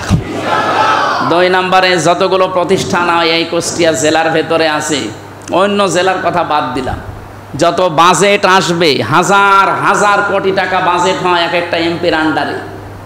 এই বাজেটগুলো যেখানে যে জায়গায় আসবে সব জায়গায় জায়গা মতো প্রত্যেকটা জিনিস পৌঁছিয়ে দেওয়া হবে ইনশাআল্লাহ। আমি একটা জরিপ শুনলাম কয়েকদিন আগে, এদেশে যত বাজেট আসে 100 টাকা বাজেট হলে 3 টাকা খরচ হয়, আর 97 টাকা আল্লাহর ওলিরা খেয়ে ফেলে। এটা হবে না ইনশাআল্লাহ। আগামী থেকে 100 টাকা বাজেট হলে 100 টাকায় খরচ হবে। আর আমি এগুলো জানি, কারণ আমার দাদা তো চেয়ারম্যান, যদিও আওয়ামী লীগের চেয়ারম্যান। জনাবের মাঝে মাঝে বলতো, আমি জেলে থাকাকালীন মারা গেছে, মাঝে মাঝে বলতো, হামজা যত টাকা বাজেট হয় এগুলো যদি সত্যি 100 টাকার 100 টাকায় আমরা খরচ করতে পারতাম, প্রায় 26-27 জায়গা হয়ে আসে, তো বিভিন্ন জায়গায় চলে যায়। যেতে যেতে যা আসে এটা আমি খাবো কি আর রাস্তা করবো কি, এই শেষ পর্যন্ত আর হয় না। যতটুকুই হয়েছে, 1 ইঞ্চি জায়গা ফাঁকা থাকার কথা না, কাঁচা থাকার কথা না বাংলাদেশে। আমার এই কুষ্টিয়া জেলার ভেতরে এত টাকা বাজেট আসে, কিন্তু আল্লাহ বলে এটা করলো কি? সবগুলো খেয়ে ফেলেছে। খেয়ে ফেলে যদি আমাদের কর্মসংস্থান তৈরি করে দিত, তাও তো দোয়া করতাম। টাকাগুলো সব পাচার করেছে বিভিন্ন দেশ, বাইরের দেশগুলোতে। যখন আমার আকিস গ্রুপে নিয়ে যায়, আশ্চর্য লাগে। এই সিঙ্গাপুরে, এই থাইল্যান্ডে, এই মালয়েশিয়া, এই বাহরাইন, এই লন্ডনে, এই জায়গাগুলো যখন যাওয়ার পরে হোটেলে উঠি, যেই তো হোটেলে তুলে দেয়, হোটেলে উঠে নিচে নামি একটু চামা খাওয়ার জন্য দেখি 2-3 শয়তান বসে আছে। কি গো এখানে? হুজুর আমরা আগেই পালিয়েছি, কারণ দেশের অবস্থা ভালো নয়। 3 তারিখে রাতে জানতাম যে কি না কি হয়ে যাচ্ছে, এই জন্য আগেই পালিয়ে এসেছি। যদি ভালো হয় যে যাবো, না হলে এই গেল। তো কি করলেন এখন? ওই দেশে সাহেব পাড়া বানিয়েছে মালয়েশিয়া। সাহেব পাড়া থাকতে পারে না, সব তালা লাগানো। আর ওখানে থাকেন, ওখানে থেকে মার খাবো। 20 লাখ বাঙালি এই দেশে আছে, যদি আমরা বাইরে দেখে তো পিটিয়ে মেরে ফেলে। এই জন্য বাইরে যায় না, খুব গোপনে আসি। আপনি দোয়া করবেন। কিসের দোয়া? আপনার জন্য, আপনার জন্য দোয়া আসবে আমার। মুনাফিকদের আচরণ হচ্ছে, ওরা কোরআন শুনতেও আসে, বিশ্বাসও করে, কিন্তু যখন দেখে যে না, এগুলো তো আমার সাথে মিলছে না, কারণ আমি যে সমাজনীতি করি তার সাথে কোরআনের মিল নেই, আমি যে রাজনীতি করি কোরআনের সাথে তার মিল নেই, আমি যে অর্থনীতি চালাই এর সাথে কোরআনের মিল নেই, তখন আস্তে করে ও পেছন দিক থেকে কেটে পড়ে। আল্লাহ বলেন এগুলো মুনাফিক। 3 নম্বরে কোরআনের শ্রোতা কারা? সূরা আনফালের ভেতরে এসেছে। আল্লাহ পাক বলেন, ইন্নামাল মুমিনুনা আল্লাযীনা ইযা যুকিরাল্লাহু ওয়াজিলাত কুলুবুহুম ওয়া ইযা তুলিয়াত আলাইহিম আয়াতুহু যাদাতহুম ঈমানা ওয়া আলা রাব্বিহিম ইয়াতাওয়াক্কালুন।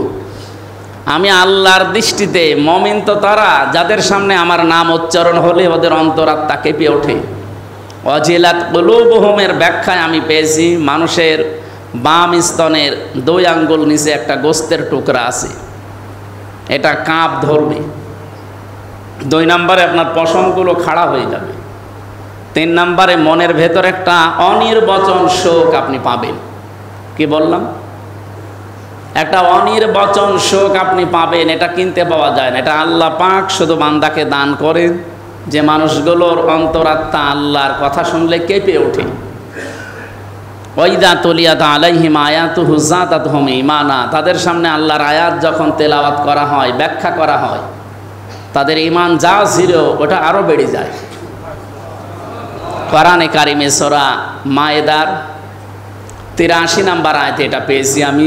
ওয়াইদা সামিউ মা উনজিলা ইলার রাসূলি তারা আয়ুনাহুম তাফিদু মিনাদ দাম'i মিম্মা আরাফু মিনাল হক।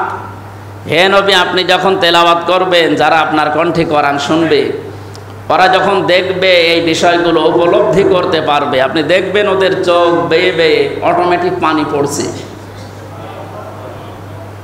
এজন্য কোরআনের আলোচনায় সবার চোখে পানি আসবে না, এটা আপনার উপলব্ধি করার মতো যোগ্যতা থাকা লাগবে। এ কোরআনে কারিম নবীজি আবু জেহেলের সামনেও পড়েছিলেন, আবু বকরের সামনেও পড়েছিলেন। আবু জেহেল কোরআন শুনে কি তার ঈমান বেড়েছে? কি বেড়েছে? শয়তানি বেড়েছে। ও যা শয়তান ছিল, ওর শয়তানি আরো বেড়ে গেছে। আর এক আবু, তার নামও আবু আছে, আবু বকর, ওনার কোরআন শোনার পরে শয়তানি বাড়ে নাই, ওনার ঈমান যা ছিল আরো বেড়ে গেছে। উনি একদিন মসজিদে অসময়ে শিশুর মতো কাঁদছিলেন। নবীজি আসলেন, ডাক দিয়ে বললেন যে এ সময় মসজিদে কান্নাকাটি করো, তাও বাচ্চার মতো কাঁদতেছে। হযরতে আবু বকর বলেন, হে নবী, আপনি বলেন তো সত্যি কি আল্লাহ আমাকে মাফ করে দিয়েছে? আমি কি জান্নাত আসলেই পাবো? অথচ জান্নাতের গ্যারান্টি জিন্দা অবস্থায় তিনি পেয়েছেন। ওই সময় কোরআনে কারিমের আয়াত নাজিল হয় সূরা রহমান থেকে, ওয়ালিমান খাফা মাকামা রাব্বিহি জান্নাতান। আল্লাহর এই ভয়ে যে মানুষগুলো, আল্লাহ আবু বকরের জন্য একটা না দুইটা জান্নাত বরাদ্দ দিয়েছে। আমরা যদি জান্নাত একটা পাই, তিনি দুইটা পাবেন। ওয়ালা রাব্বিহিম ইয়াতাওয়াক্কালুন। আর বাড়ি যাওয়ার আগে এই মানুষগুলো সিদ্ধান্ত নিয়ে যায় যে এখন থেকে যদি ভরসা করি শুধুমাত্র আল্লাহর উপরে করব। কোরআনের যে 3 প্রকার শ্রোতার নাম বললাম, আমরা কোন প্রকারে আছি আপনি নিজেই বলেন। হয়তো কোরআনের আলোচনা শুনলে আপনি কি বিরোধিতা করেন, বাধা দেন, আপনার কি রাগ হয়? 2 নম্বরে আপনার ভালো লাগছে না বলে কি আপনি চলে যান? 3 নম্বরে যখন আপনি কোরআন শোনেন, যা ছিল ঈমান আরও বেড়ে যাচ্ছে, ভরসা আসতেছে, আমার তাওয়াক্কুল আসতেছে আল্লাহর উপরে। আল্লাহ যেন আমাদের এই 3য় প্রকার যে শ্রোতা, এই পয়েন্টে আমাদের কবুল করেন। দরুদ সালাম পাঠ করছি আমাদের নবী মুহাম্মদুর রাসূলুল্লাহ সাল্লাল্লাহু আলাইহি ওয়াসাল্লামের প্রতি। বিশ্ব নবীকে পড়া কোরআনে আল্লাহ 7টা নামে ডাক দিয়েছেন প্রধানত। তার ভেতরে অন্যতম নাম হচ্ছে ইয়াসিন। এখানে তাফসিরে কাবীরের ভেতরে এসেছে ইয়া মানে হে, সিন মানে ইনসান, এটা প্রথম। আরও 5টা আছে। তিনি সিন মানে সাজ্জাদ লিখেছেন। কেউ লিখেছে এই সিন মানে সাজ্জাদের অর্থ আবার 5টা। প্রথমে সিন মানে সাজ্জাদ, সিন মানে ইনসান বুঝিয়েছেন মুফাসসিরিন ইকরাম। কেউ কেউ জানিয়েছেন সিন মানে সাজ্জাদুল আলামিন, সিন মানে সাজ্জাদুল বাশার, সিন মানে সাজ্জাদুল কাউনাইন, সিন মানে সাজ্জাদুল আম্বিয়া, সিন মানে সাজ্জাদুল মুরসালিন। আমার ভাষা বোঝা যাচ্ছে না? আল্লাহর ঘোষণা দেওয়া নেতা এই পৃথিবীতে কেবলমাত্র শুধুমাত্র একমাত্র এই একজন। কে? আল্লাহ নিজে তাকে নেতা বলে ডাক দিয়েছেন, হে নেতা। ইয়াসিন মানে হে নেতা। যেহেতু সিন শব্দের 5টা অর্থ বললাম, আমি 1-1.5 মিনিটের ভেতরে বাস্তবতা একটু বোঝাই। সিন মানে সাজ্জাদুল আলামিন, আলম দেননি। আলামিন মানে এরকম জগৎ যত আছে আল্লাহ, ওই সমস্ত জগতেও যদি আল্লাহর কোনো সৃষ্টি থাকে, যদি আপনি ওই জগতে গিয়েও বাস করেন, তাহলে ওখানেও আপনাকে মুহাম্মদুর রাসূলুল্লাহর নেতৃত্ব মানা লাগবে। অন্য কারো আদর্শ নেতৃত্ব মেনে নিলে আপনি জাহান্নামে যাবেন। এখন যদি বলেন আমি তো এই পৃথিবীতে থাকি না, আমি থাকি মঙ্গল গ্রহে, তো ওই জগৎ কার? এই জন্য আলম দেয়নি আল্লাহ, আলামিন। আমার প্রথম শব্দ ছিল এটা, আলহামদুলিল্লাহি রাব্বিল আলামিন। কেউ যদি বলে আমি বাংলাদেশে থাকি না, আমি থাকি ভারতে, তো ও দেশ কার? এমনকি এই পৃথিবীতে আমি নেই, আমি চাঁদের দেশে থাকি, ওই জগৎ কার? যত জগৎ আল্লাহ বানিয়েছে ওখানে যদি আপনি বাস করেন, ওখানেও আপনাকে মুহাম্মদ রাসূলুল্লাহর নেতৃত্ব মানা লাগবে। অন্য কাউকে মানবেন, আপনার জন্য আমরা যতই বিসমিল্লাহি ওয়া আলা মিল্লাতি রাসূলিল্লাহ পড়ি, এটা কিচ্ছু হবে না। কারণ আপনি আল্লাহর নামেও নেই, রাসূলুল্লাহর দলেও নেই। আমি আশা করছি কথাটা শক্ত হয়ে গেলেও আপনার বিবেকে ধাক্কা দেবে যে আসলে আমার নেতৃত্ব মানা দরকার কাকে। 2 নম্বরে সাজ্জাদুল বাশার। বাশার মানে মানুষ। মানুষ পদবাচ্যে যদি আপনি বিবেচিত হন যে আমি মানুষ, তাহলে মুহাম্মদ রাসূলুল্লাহর বিকল্প আর কাউকে মানা জায়েজ নেই। হ্যাঁ, আপনি যদি মানুষ না হয়ে অন্য কিছু দাবি করেন যে আমি মানুষ না, আমি কি, আমি গরু ছাগল, তাহলে আপনি অন্য কাউকে মানতে পারেন। আমি নিচেরটা আর বললাম না। 3 নম্বরে সাজ্জাদুল কাউনাইন। কাউনাইন মানে উভয় জগৎ। শুধুমাত্র এই জগতে না, আরেকটা জগৎ আসতেছে, ওই জগতেও আপনাকে মুহাম্মদ রাসূলুল্লাহকে মানা লাগবে। তিনি হবেন আপনার কান্ডারি। এমনকি অনেকে বলে হুজুর মাটির নিচের ওয়াজ করতে পারেন না, মাটির উপরের ওয়াজ করা কি দরকার? তো মাটির নিচে তো ঝামেলা বেশি। মাটির নিচে প্রথম ওয়াজ যদি শুরু করেন মার রব্বুকা অমা দীনুকা অমান নাবিয়্যুকা, 3টা প্রশ্নই কিন্তু রাজনৈতিক প্রশ্ন। আমরা যারা রাজনীতি দেখতে পারি না, ঘৃণা করি, অপছন্দ করি, দুনিয়ার কাজ মনে করি, কবরে যান, 3টা প্রশ্ন, 3টাই রাজনৈতিক প্রশ্ন। মার রব্বুকা, তোমার রব কে? প্রথম নাম্বারে প্রশ্ন আসবে না? আপনি যদি বলেন রব্বি আল্লাহ, একবারে বলে দিলেই হবে? ফেরেশতারা আপনার চাইতে চালাক বেশি। ও বলবে যে মার রব্বুকা রব্বি আল্লাহ যে বলে ফেললেন, রব মানে কি? আমি রবের 19টা অর্থ পেয়েছি, প্রধান অর্থ 5টা। 1 নম্বরে রব মানে লালন পালনকারী। তারবিয়াতু শাইই ইলা কামালিহি শাইআন ফাশাইআন, নেই থেকে আস্তে আস্তে পূর্ণতায় যিনি পৌঁছিয়ে দেন তার নাম রব। আমি এখানে বসে আছি, আমার এখন 33 বছর বয়স। বলেন তো 33 বছর আগে এখানে আমার বসার কোনো কল্পনা ছিল? আমার নামগন্ধ ছিল, আমার বাবা মা বিছানায় ছিল, শুধু এতটুকুই তাদের দায়িত্ব শেষ। বাকি যা করার ওই বীর্যটা নিয়ে পর্যন্ত দায়িত্ব পালন করেছে কে? এখানে আর কারো হাত আছে? কোনো ডাক্তারের হাত আছে? আপনি বলেন এই যে নেই থেকে আস্তে আস্তে যিনি পূর্ণতায় আমাকে পৌঁছিয়ে দিতে পারেন তিনি আমার রব। প্রথম নম্বর অর্থ এইটা। 2 নম্বরে রব মানে আইনদাতা। আপনার কাছে শুনতে খারাপ লাগলেও এইটাই বাস্তবতা। রব মানে কি? আরো জোরে বলেন। আইনদাতা। এই জন্য আল্লাহর একটা নাম আছে হাকিম। হাকিম মানে কি? বিচারক। উনি আইন বানাতে পারেন। আল্লাহ বাদে আইন বানানোর ক্ষমতা পৃথিবীতে কারো নেই। কেউ যদি মনে করে যে না আমার বাবা হালকা পাতলা পারে, তাহলে সূরা আলে ইমরানের 154 নম্বর আয়াতের এই মাঝের অংশ আপনাকে কেটে বাদ দেওয়া লাগবে। ওই জামানায় মানুষেরা জিজ্ঞাসা করতো ইয়াকুলুনা হাল্লানা মিনাল আমরি মিন শাইইন কুল ইন্নাল আমরা কুল্লাহু লিল্লাহ। হে নবী, ওরা যদি আপনাকে জিজ্ঞাসা করে যে আইন কানুন বানানোর কোনো ক্ষমতা, কোনো অধিকার কি আল্লাহ আমাদেরকে দিয়েছেন, আপনি স্পষ্ট বলেন কুল ইন্নাল আমরা কুল্লাহু লিল্লাহ। আইন বানানোর কোনো ক্ষমতা পৃথিবীর কারণে, এটা একমাত্র পারে কে? বলেন বলেন। একামতে দিনের দায়িত্ব এই দেশে যারা পালন করে তারা এইটাই চায়।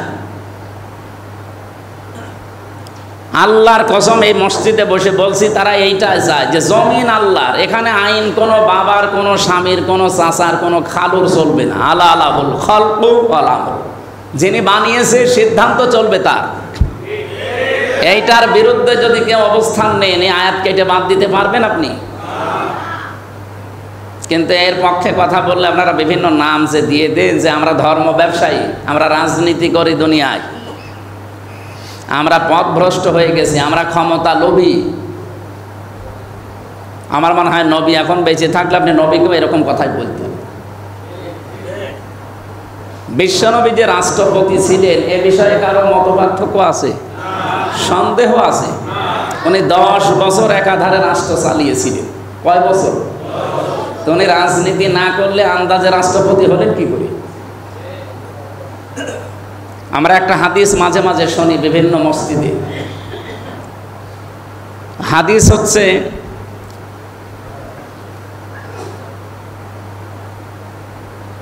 যে শেষ জামানায় এমন একটা সময় আসবে,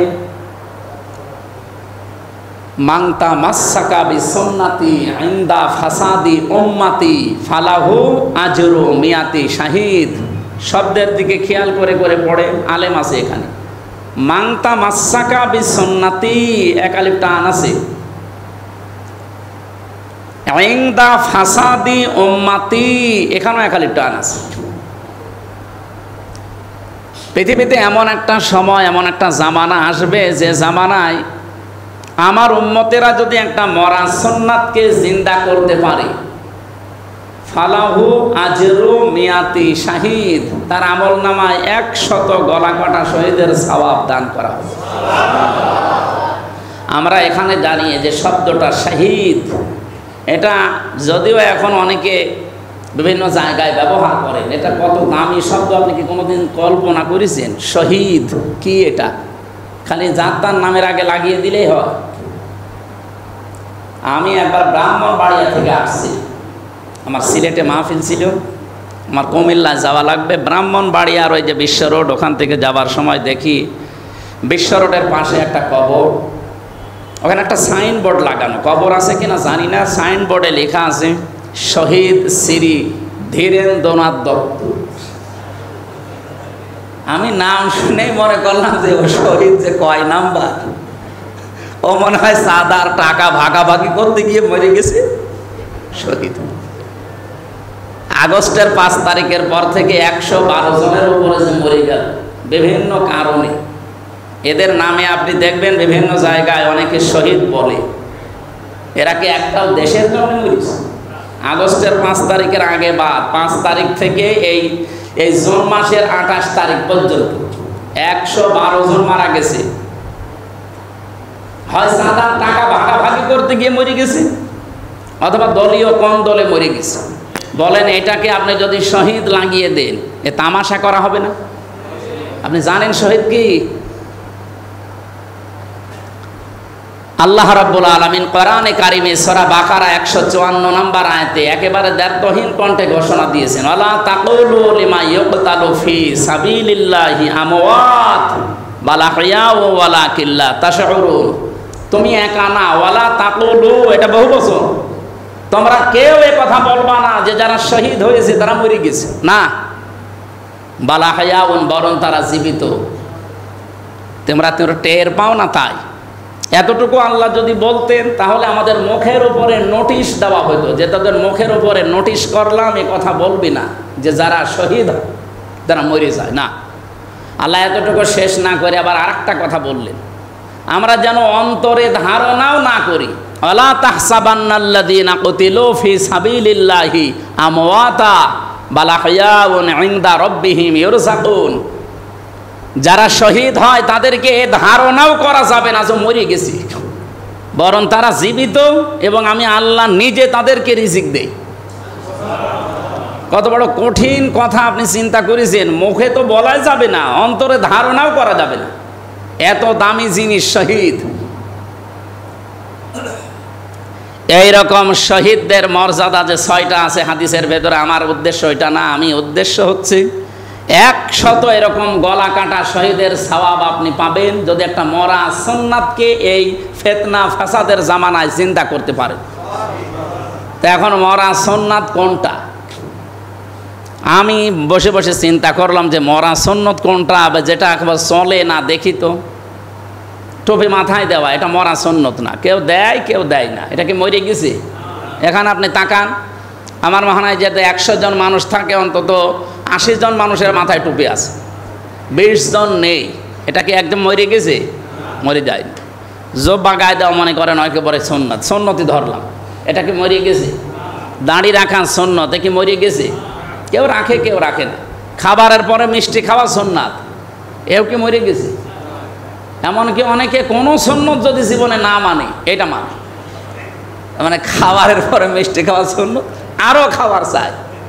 অথচ খাবারের আগে যে 3টা সুন্নত আছে নবীজি বলেন আমার উম্মত যদি এই 3টা সুন্নত খাবারের আগে পালন করে তাহলে জীবনে ওর পেট বুকের উপরে উঠবে না। কারণ পৃথিবীর কোনো নবীর পেট বড় ছিল না, প্রত্যেক নবীর পেট ছিল ছোট আর বুক ছিল বড়। আর আমরা এমন উম্মত আমাদের বুক নেই, শুধু পেট। কারণ ওই আগের সুন্নত মনে নেই। আগের সুন্নত কি? পেটকে 3 ভাগ করা লাগবে। 1 নম্বরে আপনাকে খাবার যতটুকু খাবেন ওই পরিমাণে পানি, আর 1 ভাগ খালি রাখতে হবে হজম হওয়ার জন্যে। কিন্তু খাবার খেতে খেতে মনে থাকে না, টুটি পর্যন্ত খায়। এরপরে মিষ্টি খাওয়া সুন্নত, তার মানে আরও খাবার চায়, তো মরবে তো, হজম করবে কি দিয়ে? 1 ভাগ খালি রাখা লাগবে না খাবারের হজম হওয়ার জন্যে? এই জন্যে নবীজিকে আমরা তার জীবনী পড়ে দেখলাম কোনোদিন তিনি গ্যাস্ট্রিক, আলসার, পেটের পীড়া এগুলো তার হয়নি। কারণ এই সুন্নত তিনি মেনে চলতেন, এই কাজগুলো তিনি করতেন। তা আমরাও দেখি যে খাবারের পরে মিষ্টি খাবার, এটাও মরে যায়নি, এটাও আছে। কেউ মানে কেউ মানে না, মরে গেছে কোনটা বলে? বিশ্বনবী নিজে এই পৃথিবীতে 10 বছর কোরআন দিয়ে রাষ্ট্র চালিয়েছিলেন। এই সুন্নাত বাংলাদেশে 54 বছরে পালন হয়েছে। এটা কি আছে না মরে গেছে? তো এই সুন্নাত জিন্দা করা লাগবে না? এটা ফেরেশতারা করবে? তো এই কথাই তো বলি যে এই সুন্নতটা মরে গেছে, এই সুন্নত পালন করা দরকার আমাদের। সত্যি করে বলেন, এই 54 বছরে এই সুন্নত আমরা 1 বছরও পালন করতে পেরেছি? পারি নাই। আজকে একটা জানাজা ছিল কোন জায়গায় জানো, কুমারগাড়া। তো ওখানে আমার একটা আয়াত পড়েছিলাম, অবুদ রব্বাকা হাত্তা ইয়াতিয়াকাল ইয়াকিন। আল্লাহ তাআলা বলেন ইবাদত করবা ওই দিন পর্যন্ত যতদিন তোমার কাছে ইয়াকিন না আসে। ইয়াকিন মানে মৃত্যু। মৃত্যু যতদিন না আসে ইবাদত করা লাগবে ওই পর্যন্ত। ইবাদত মৃত্যুর পরে আর নেই। একটা মানুষ যতক্ষণ না মরে তার ইবাদত বন্ধ আছে? মরে গেলে তার ইবাদত আছে? মরে গেলে ইবাদত আছে কাদের? জীবিত মানুষদের। ও মরে গেছে, ওর ইবাদত শেষ। আমরা যারা জীবিত আছি ওর যে দায়িত্বগুলো আছে, তাকে ধোয়ানো, কাফন দাফন পরানো, জানাজা দেওয়া, মাটিতে দেওয়া, এগুলো যদি আমরা না করি আমাদের গুনাহ হবে। কিন্তু ও মরে গেছে, ওর আর ইবাদত আছে? ও যদি বলে যে আমি মরে গেলাম, আমার কবরে কেউ দিল না, আমার গুনাহ হবে, ওর গুনাহ হবে না। গুনাহ কাদের? এখন আমার প্রশ্ন ছিল আজকের জানাজায় যে আমাদের যে লোকটা মারা, এই মহিলা, উনি তাহেরা খাতুন মারা গেল, তা এনার এবাদত কোন পর্যন্ত? এই যে খাটিয়ায় শুয়ে আছে এ পর্যন্ত। এরপরে ওনার আর এবাদত নেই। তো উনি যে এবাদতে এই 50-60 বছর পর্যন্ত করে গেল, এবাদত করার জন্যে যেই ক্ষেত্র দরকার, যে জায়গা দরকার, সেটাকে অনেক পুঙ্খানো পেয়েছে না? পায়নি। হয়তো ব্যক্তিগত জীবনে এবাদত করেছে, পারিবারিক জীবনে কিছু এবাদত করেছে, সামাজিক জীবন, রাজনৈতিক জীবন, আন্তর্জাতিক জীবন, অর্থনৈতিক জীবন, রাষ্ট্রীয় জীবন, কোনো জায়গায় তার ইবাদত করার কোনো পরিবেশই নেই। আপনি কিভাবে করবেন ইবাদত বলেন? ব্যাংকিং ব্যবস্থায় আপনি যদি এখন ইবাদত করতে চান, সত্যি করে বলেন বাংলাদেশে যে সিস্টেম, আপনি 100 ভাগ ইবাদত করতে পারবেন না। ইসলামী ব্যাংকে যে নিয়ম নীতিগুলো আছে, বাংলাদেশের যত ব্যাংক সবগুলোতে যদি এই নিয়ম নীতি থাকতো, আমরা হালকা হলেও এগিয়ে যেতে পারতাম। যেখানে সুদ খাওয়া, মায়ের সাথে জেনা করার শামিল, সেটা দেদারসে করে যাচ্ছি। ইসলামী ব্যাংকের নিয়মে যারা ইসলামী ব্যাংকে চাকরি করে, মোশারাকার সিস্টেম আছে, মোদারাবা আছে, মোরাবাহা আছে, এই যে বায়ে সালাম, বায়ে ইস্তেসনা, বায়ে মুআজ্জাল, এই যে নিয়ম নীতিগুলো তারা পালন করে। বাংলাদেশে সোনালী ব্যাংক আছে, রূপালী আছে, অগ্রণী আছে, চৈতালি ব্যাংক আছে। চৈতালি নেই? ও কয়েকদিন পরে দেখবেন হয়ে যাবে চৈতালি। তো এই ব্যাংকগুলোকে কি এই ইসলামের এই যে অর্থনীতির যে নিয়ম নীতি আছে এগুলো, তা আমরা কারবার করছি কি শুধু ইসলামী ব্যাংকে? আর ব্যাংক নেই? এগুলোকে ফেরেশতারা করছে, চলছে না এগুলো? যারা করছে বলেন তো তারা নামাজ পড়ে কিনা, রোজা রাখে কিনা, মুসলমানের হিসাবে নাম রাখে কিনা? তারা তো মায়ের সাথে অলরেডি জেনা করছে। কথাটা যদিও নিকৃষ্ট মানের হয়ে যাচ্ছে, কিন্তু এটাই বাস্তবতা। এই জন্য আমাদের উচিত হচ্ছে এই মুহূর্ত থেকে শুধুমাত্র নামাজ পড়া, রোজা রাখা, জিকির করা যদি ইবাদত বন্দেগী হতো, নবীজির যে এই যে 10টা বছর তিনি রাষ্ট্র চালালেন, ওই মহিলা যে মারা গেল, উনি হয়তো ব্যক্তিগত পারিবারিক জীবনের ইবাদতগুলো করলেন, বাকি জীবনের এখনো 7টা জীবন বাকি আছে। অর্থনৈতিক জীবন, রাজনৈতিক জীবন, সামাজিক জীবন, রাষ্ট্রীয় জীবন, সাংস্কৃতিক জীবন, ধর্মীয় জীবন, আন্তর্জাতিক জীবন, এরকম এখনো 7টা।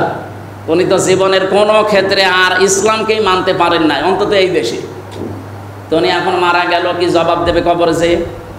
যেই বলবে যে রব্বি আল্লাহ, আমার রব আল্লাহ, ফেরেশতারা অত কি একেবারে ওরা জিজ্ঞাসা করবে না রব্বি আল্লাহ বলে দিলে আর ছেড়ে দেবো না? না, তোমার দেশে যেখানে বাস করতে রবের কয়টা আইন ছিল বলো? কোরআনে রবের আইন ছিল কয়টা বলেন তো? শরীয়তের আইন 500। একটা আইনও যে দেশে ছিল চলতো না, আন্দাজে রব্বি আল্লাহ বলে দিলে আর আমরা মেনে নেব, জীবনেও না। আমরা আগে থেকে সতর্ক হই ভাই, একটা আইনও চলছে না রবের। আপনি রব্বি আল্লাহ বললে ফেরেশতারা মেনে নিয়ে চলে যাবে না, ফেরেশতারা উল্টা প্রশ্ন করলে আপনি ধরা খাবেন। যেই বলবে রব্বি আল্লাহ, রব মানে আইনদাতা, কোন আইন চলতো রবের সেটা বলো দেখি, কিছু বলতে পারবেন না। 2 নাম্বারটা তো আরো কঠিন, মা দিন ওকা, তোমার দিন কি? দিন মানে শুধু ধর্ম না, দিন মানে জীবন ব্যবস্থা। জীবন কিভাবে চলবে, একেবারে টয়লেট থেকে শুরু করে সংসদ পর্যন্ত সবগুলো দিনের ভেতরে আছে। এই জন্য একজন মানুষ যখন টয়লেটে প্রবেশ করে, বাম পা দিয়ে প্রবেশ করে আল্লাহুম্মা ইন্নী আউযু বিকা মিনাল খুবুসি ওয়াল খাবাইস, এটা বলে 8-10 মিনিট টয়লেটে বসে আছে। এখান থেকে যখন ডান পা দিয়ে বের হবে গফরানাক, এই শব্দটা বলতে বলতে 8-10 মিনিট কেটে গেল। এই পুরাটাই ইবাদত। এখন যদি বলে টয়লেট করাও যদি ইবাদত হয়, আর কি বাকি আছে? আর কিছু বাকি নেই। এমনকি স্ত্রী ব্যবহার করাও ইবাদত, যদি নিজেরটা হয়। অনেকে আবার অন্যেরটা করেও মনে কাছে ইবাদত না। কাছে 3টা জিনিস ভালো লাগতো। 1 নম্বরে সুগন্ধি, নামাজ, আর আমার নিজের স্ত্রী। এখানে ইমরাতি একালিফ টান আছে, আমার নিজের স্ত্রী আমার কাছে ভালো লাগতো। বলেন তো, আমরা উম্মত হিসাবে বুকে হাত দিয়ে বলেন তো, সত্যি করে বলবেন, স্ত্রী ভালো লাগে আমাদের কাছে, তো নিজেরটা ছাড়া অন্যেরটা বেশি। যদিও আমাদের এইখানে যারা আছি এদের ভেতরে স্বভাব নেই, অনেকের ভেতরে স্বভাব দেশে আছে না, নিজের বউ ভালো লাগে না, অন্যেরটা দেখলেই যেন ভালো লাগে। এটা একটা রোগ। এটা কি? এই রোগের একটা চিকিৎসা আছে। এই রোগে কি রোগী এখানে আছে যে নিজের বউ ভালো লাগে না, অন্যেরটা দেখলেই কেমন যেন মনের ভেতরে আনন্দ লাগে। এরকম রোগী কেউ হাত তোলেন তো দেখি। না, আছে, আমি জানি, আপনি হাসলে হবে না, এখানে ওইরকম রোগী আছে। এই রোগের ঔষধও আছে। এই রোগের ঔষধ কি? সূরা নূরের 30 নম্বর 31 নম্বর আয়াতে আছে এই রোগের যে ঔষধ আল্লাহ 1500 বছর আগে দিয়েছেন। আপনি বাড়ি যেয়ে, আমার তো উদ্দেশ্য ওইটা না, আপনি বাড়ি যেয়ে মিলিয়ে দেখবেন, তাহলে নিজেকে কন্ট্রোল করতে পারবেন। কারণ শয়তান তো বসে নেই, ও চেষ্টা চালাচ্ছে। অন্যের স্ত্রী আপনার কাছে ভালো লাগে, ওর ভেতরে যা আছে নিজের স্ত্রীর ভেতরে কি কম কিছু আছে? বলেন বলেন। সুতরাং সূরা নূর 18 নম্বর পারা 12 নম্বর পৃষ্ঠার 7 নম্বর লাইনে আছে 30-31 নম্বর আয়াত। এগুলো বাড়ি যেয়ে একেবারে যে কোনো তাফসিরের সাথে মিলিয়ে দেখবেন, 2টা বিষয় ওখানে ঔষধ দেওয়া আছে। আল্লাহ যেন আমাদেরকে সবাইকে পবিত্র রাখেন এই জায়গায়, বলেন আমিন। নিজের স্ত্রী ব্যবহার করা যদি সাদগা হয়, ইবাদত হয়, টয়লেটে 8-10 মিনিট এটা যদি ইবাদত হয়, তাহলে পৃথিবীতে আর কোন কাজ বাকি আছে যেটা ইবাদত না, যেটা দিনের ভেতরে পড়ে না? বলেন, এগুলো দিনের ভেতরে। এই যে টয়লেট করা, স্ত্রী ব্যবহার করা, এগুলো কিসের কাজ? দিনের ভেতরে, ইসলামের ভেতরে এই কাজ। তাহলে রাষ্ট্র চালানোর মতো, সমাজ চালানোর মতো, অর্থনীতি চালানোর মতো এত বড় বড় কাজ আপনার ইবাদতই মনে হয় না, মনে হয় তো দুনিয়ার কাজ। কে বলেছে আপনাকে? আপনি কবরে যেয়ে বলতে পারবেন কিনা আমি জানি না, এই জন্য ঠিক করে যান। 3 নম্বরে এটা তো আরো কঠিন। নবীজিকে দেখিয়ে বলা হবে মানহাজার রজল, এই লোকটা কে ছিল? আপনি যদি সত্যিই তার আদর্শ মেনে চলতে পারেন, ও যে সাজ্জেদুল বাশার, সেন মানে সাজ্জেদুল বাশার, বাশার মানে মানুষ। 3 নম্বরে সাজ্জেদুল কাউনাইন, কাউনাইন মানে উভয় জগতে তাকে আপনি আদর্শ হিসাবে মেনে চলবেন। সুতরাং মরণের পরে যে জগৎ আসতেছে সেখানেও আপনাকে বলা লাগবে যে হাজা নাবিয়্যুনা মুহাম্মাদুর রাসূলুল্লাহ। নাবিয়্যুনা বললেন কেন? হাজা মুহাম্মদ সাল্লাল্লাহু আলাইহি সাল্লাম বলতে পারতেন, তা হাজা নাবিয়্যুনা বলবেন কেন? নাবি মানে কি? নাবা শব্দ থেকে এসেছে এটা। নাবা শব্দের বাংলা অর্থ হচ্ছে সংবাদ, নাবা শব্দের আধুনিক অর্থ হচ্ছে ব্রেকিং নিউজ। যেহেতু দেশের দায়িত্বে ছিল, ওর একটা দেশের সংসদ ছিল, দারুন নদওয়া বলা হয়, সেখানে অলরেডি আইন পাশ করেছিল, ওয়াকালাল্লাযীনা কাফারু লা তাসমাউ লিহাযাল কুরআন ওয়ালগাউ ফীহি লাআল্লাকুম তাগলিবুন। আল্লাহ তাআলা তার এই ভাষাটাকে কোরআনে কোড করে দিয়েছেন যে কিয়ামত পর্যন্ত হয়তো আবু জেহেলের হায়াত থাকবে না, কিন্তু এরকম মানুষ কিয়ামত পর্যন্ত আসবে। ওরা বলেছিল যে লা তাসমাউ লিহাযাল কুরআন, কোরআন শোনা যাবেই না, ওয়ালগাউ ফীহি, যেখানে আলোচনা হবে সেখানে হট্টগোল তৈরি করো, গন্ডগোল বাধা, মারামারি তৈরি করো, এমনকি জায়গাটার পরিবেশ নষ্ট করে দাও, ভীতিপূর্ণ অবস্থান তৈরি করো, মানুষ যেন কোরআন শুনতে না পারে। কি হবে তাহলে? আবু জেহেলের আশা ছিল এইটা, আবার ধারণা ছিল লাআল্লাকুম তাগলিবুন, আশা করা যায় তোমরা বিজয় হবে। আমি এই আয়াতের তাফসিরে মিলিয়েছি ফি জিলালিল কোরআন, সাইয়্যিদ কুতুব রহমাতুল্লাহ আলাইহি লিখেছেন, আবু জেহেল ভালো করে জানতো আমি যে চেয়ারে বসে আছি এটা অবৈধ চেয়ার, এটা বৈধ চেয়ার না। আমারও মনে হয় এরকম যারা অবৈধ চেয়ারে বসে থাকে তারা কোরআনের আলোচনা শুনলে সবচেয়ে বেশি ভয় পায়। ও ভালো করে জানতো যে মুহাম্মদ রাসূলুল্লাহ কোরআন দিয়ে যেটা বলতে চায়, এটা যদি সত্যি জনগণ বুঝে ফেলে তা আমার যে চেয়ার, এ চেয়ার থাকার কথা না, এ চেয়ারের পায়া পর্যন্ত জনগণ ভেঙে ফেলবে। ও বুঝে শুনে বলেছিল যে যা চলে চলো, কিন্তু কোরআন যেন মুহাম্মদ প্রচার করতে না পারে।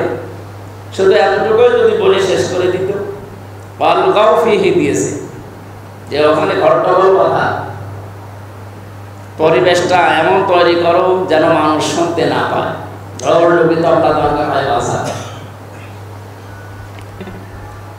তা আমাদের মনে হয় কোরআনের শ্রোতা যে প্রথম নাম্বারের কথা বললাম, এই শ্রোতা অন্তত এখানে নেই, আছে না? নেই। 2 নম্বরে কোরআনের শ্রোতা ছিল তারা যারা কোরআন বিশ্বাস করত এবং শুনতেও আসতো। আল্লাহ পাক বলেন, ওয়াইদা কিলা লাহুম তাআলাউ ইলা মা আনজালাল্লাহু ওয়া ইলার রাসূলি রাআইতাল মুনাফিকিনা ইয়াসুদ্দুনা আনকা সুদুদা।